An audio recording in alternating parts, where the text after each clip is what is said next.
At an early age, you're in grade 4 or 5 or grade 3, and you got this social media stuff, you got this mobile phone, the iPads, all that stuff, and you see that your friends go on it and they talk about it at school.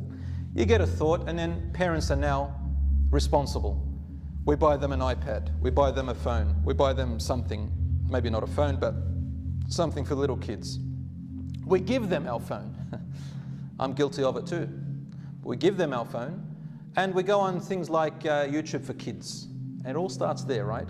Which is okay so far. We try to make them watch Islamic stuff, but subhanAllah, it's very hard for them to just stop there. They start clicking to other places.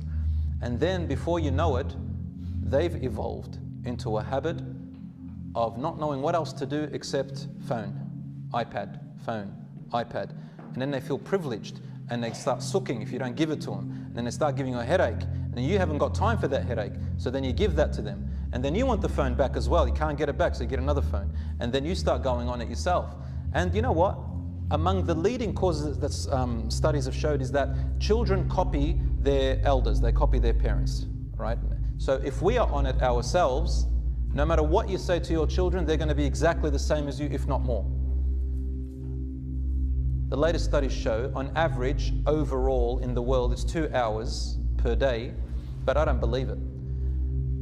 I think the 2 hours per day or 4 hours per day is called fragmented attention.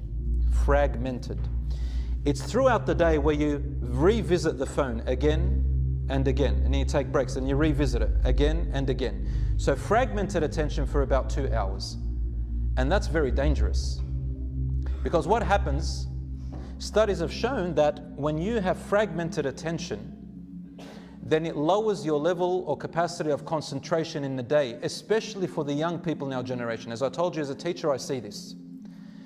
In the past, we knew that fish have a 7-second attention span. They say that humans had a little bit more, up to about 15 minutes or even 20 minutes. The older you are, the more concentration span you have. Children had about 10 minutes or a few minutes, and then it kept going down and down until now they say that children have a lower attention span than fish. 5 seconds, 6 seconds. And as a teacher now, it becomes very difficult to keep their attention. You've got to move quickly. You've got to move quickly. And most people don't listen or watch clips unless they're less than about 2 minutes on average. It used to be 15 minutes, but now 2 minutes. Otherwise, they don't want anything. What are you going to teach in 2 minutes?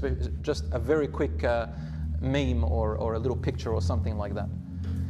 And this fragmented attention makes us want fast information, quick information. And then again, we also scroll between things, right? Quickly, quickly, quickly, quickly, quickly, quickly. That translates into our life. You no longer can focus, you no longer can have this high capacity of concentration, you no longer can listen for a long time, you no longer can think deeply, superficial level. And it reminds me of a hadith of the Prophet ﷺ towards the end of time. He said, min alamat as-sa'a, from the signs of the last hour, he said, when knowledge, listen carefully, knowledge will increase. There's great knowledge. He also said, when jahl, ignorance will also increase. How can knowledge increase and ignorance increase? Well, the word ilm, knowledge in Arabic, has two meanings. Ilm either means knowing lots of information, vast information, but not deep understanding. And ilm also means knowing lots of information and deep understanding. That's true ilm. To be able to know lots of information and to know it deeply and understanding it. And then knowing how to apply it, and that's called hikmah, wisdom. Lots of information, he said, people will know so much. Any question you want, you just go on Google and you ask it. MashaAllah, you get lots of information. It's amazing. I love that part. But understanding how to apply it, different story. Yemen is at risk of the worst famine the world has seen in decades, according to the United Nations. The UN warns that 16 million people will go hungry this year, including some 400,000 children who will suffer from what it calls severe acute malnutrition and could die without urgent treatment.